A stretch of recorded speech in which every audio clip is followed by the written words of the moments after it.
Saya kan berpendapat seharusnya orang diperiksa nggak tiba-tiba muncul, harusnya ada IDLP. Tetapi ketika kita bertanya kepada si tim pemeriksa, mereka menjawab bahwa kami tidak wajib kasih lu IDLP, kami tidak wajib kasih lu data bukti bahwa lu bersalah. Udah gitu doang. Jadi gimana nih Pak? Sebagai ahli nih Pak, bagaimana pendapatnya nih Pak? Ya, terima kasih Pak Wan pertanyaannya. Ini pertanyaan kasuistis juga nih, ya. Jadi kembali lagi bahwa pemeriksaan pajak itu bukan merupakan wadah untuk balas dendam, Pak. Kita sepakat dulu, Pak. Sepakat dulu, Pak. Ya, karena memang itu tidak ada normanya, Pak. Kalau ada saya harus sampaikan. Tapi masalahnya nggak ada. Ya, jadi pemeriksaan pajak itu bukan tempat untuk mengekspresikan perasaan like and dislike. Wah, saya kayaknya dislike nih sama PT Arion. Saya periksa aja. Wah, saya kayaknya like sama WP-nya Pak Wan misalnya, udah aman aja. 5 tahun nggak saya periksa. Nah, kan begitu. Jadi itu bukan substansi hukum, Pak.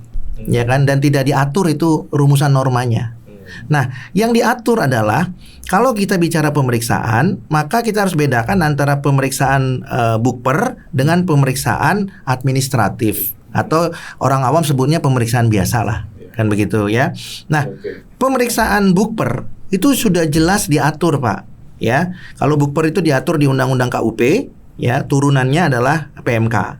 Nah, diatur di dalam PMK itu 175 atau 177 Pak Dar ya, mengenai bukper itu bahwa pemeriksaan bukper itu harus didahului adanya IDLP, informasi, data, dan laporan atau pengaduan. Ya, jadi harus ada, Pak. Harus ada underlying reason, alasan dibalik dilakukannya bukper itu apa? Jadi tidak bisa. Pak Ari, ini iseng-iseng berpikir Pak ya. Tadi kan ada pengaduan. Kalau kita ini Pak, misalkan mencurigai ini Pak Dirjen Pajak punya moge, kita adukan. Nanti Pak Dirjen Pajak nanti biar diperiksa sama anak buahnya, apa bisa itu Pak? Kan bisa aja Pak kita buat pengaduan. Atau perlu bukper sekalian Pak? Kalau Bapak tanyakan bisa diperiksa apa tidak, itu kembali kewenangannya Dirjen kan, karena dia yang perintah. Tapi kalau kemudian apakah memenuhi alasan untuk dilakukannya bukper, yang memenuhi Pak. Karena ada informasi, ada data, ada laporan, ada pengaduan. Persoalannya mau ditindaklanjuti apa tidak? Ya itu kembali lagi kepada yang berwenang, yaitu pemeriksa bukper Pak. Tanya lagi mungkin lantai 14 kantor pusat, mau ditindaklanjuti apa tidak, kan begitu Pak. Ya, nah. Tapi kalau sudah ada unsur-unsur itu Pak, ada unsur informasi, unsur data, unsur laporan, unsur pengaduan, itu jadi bahan. Oh, IDLP ini bukan salah satu Pak ya? Semua Pak ya? Iya, ya kan ya. Jadi ada bahan yang kemudian bisa ditindaklanjuti dalam pemeriksaan bukti permulaan. Karena bukper itu Pak, bukper itu kan sama dengan penyelidikan. Nah, karena ini penyelidikan perpajakan, maka ketika ada temuan, WP dikasih 2 pilihan, ya kan? Mau membayar dengan sanksi pengungkapan ketidakbenaran 100%, ya Pak Dar ya? Atau ditindaklanjuti sampai kepada penuntutan, yang akhirnya juga diberi kesempatan sekali lagi. Kalau mau bayar, boleh dengan sanksi 300%. Kan begitu. Ya kan, mau pilih mana? Mau ngaku di depan 100 atau di belakang 300? Atau nggak mau dua-duanya? Tapi masuk buih aja. Ya itu kan pilihan. Nah, itulah konsekuensi kalau kemudian bukper ini dilaksanakan, ya, dengan catatan jelas apa yang ada dalam IDLP itu terbukti. Sebaliknya kalau nggak terbukti kan harus diterbitkan, ya, laporan hasil pemeriksaan sumir, ya, tidak terbukti gitu ya, yang mana nanti bisa ditindaklanjuti kepada pemeriksaan administratif, ya, atau mungkin dihentikan. Ya, nah jadi itu berkaitan dengan pemeriksaan bukper. Yang kedua tadi pemeriksaan administratif, ya, menurut orang awam itu pemeriksaan biasa lah.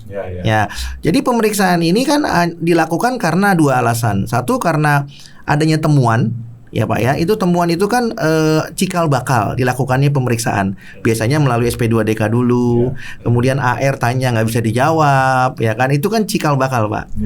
Ya kan ya. Tapi ada juga yang memang murni menguji kepatuhan, ya kan. Kalau menguji kepatuhan nggak perlu ada temuan Pak, Ya kan ya, nih kayaknya tahun pajaknya udah mau selesai nih tahun ini nih. Ya udah kita periksa aja, nggak ada kesempatan lagi nih. Misalnya sekarang tahun 2024. Berarti kan tahun pajak yang terakhirnya ini yang tahun berapa ini? 19. Ya kan Pak? Ya udah Pak, nggak usah cari temuan, periksa aja. Ya kan? Ya itu kan seperti spekulatif lah. Apakah itu kewenangan mereka? Ya itu kewenangan juga Pak. Karena masih dalam tahun pajak. Kan begitu Pak. Nah, jadi kalau untuk pemeriksaan administratif memang itu Pak, bisa ada temuan, bisa juga memang menguji kepatuhan. Nah, menguji kepatuhan itu termasuk tadi Pak, ngejar target sebelum deadline. Nah, itu boleh juga Pak. Nggak ada yang salah dengan itu gitu kan Pak ya.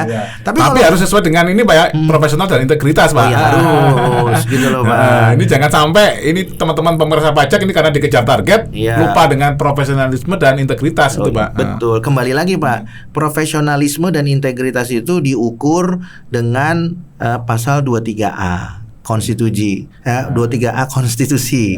Pajak dan pungutan lain yang bersifat memaksa untuk keperluan negara diatur dengan undang-undang. Ini maksud dengan undang-undang itu apa sih? Nggak harus undang-undang KUP. Nah, ini saya mau katakan ya, undang-undang KUP terlalu sederhana. Meskipun udah dirubah 7 kali gitu ya.